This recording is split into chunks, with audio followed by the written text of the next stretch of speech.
হন গরির দাম হইলো 1800 টাকা আর তুই দিছিলি 1000 টাকা, তাইলে তোর কাছে 800 টাকা পাবো, ওটা দে। ধর বেড়া, লাভ কমায় কর। আমি তোর বন্ধু না, তুই 1800 চাইছোস, আমি তো তোর 1000 দিছি। 1800 টাকা তুই এই গরিব চাস আমার কাছে বেড়া, আর 200 টাকা দিয়ে দেবে না, ঠিক আছে? এত লাভ ঠাপ করিস না আমার দ্বারে, বলত। বন্ধুর লগে আইসে লাভ করতে। ওই বেটা, আমি কি তোর কাছে কোন টাকা চাইছি নাকি? তুই আমার টাকা দিছিস কেরার লেগে, আমি কিনে এনে দিছি, আমি লাভ করবো কোথা কোন বেটা? আরে তুই কি মনে করছিস আমি কিছু বুঝি না নে? দালাল গো মতো কথা কস কে? দালাল তো এমনি কথা কয়। দালালি খাবি, বন্ধু থেকে দালালি খাবি তুই? এটা কোনো কথা হইলো? উপকার করতে যায় দালাল হয়ে গেলাম। এবার বন্ধু থেকে দালালি খাইলে তোর মান সম্মান থাকবো? হ্যাঁ, এই মামুন কিছু কথা দেই ওরে, ওই আমার তো আবার টাকা চাই।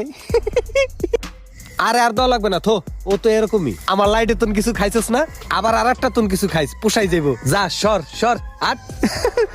এ বেটা দাঁড়া দেখি।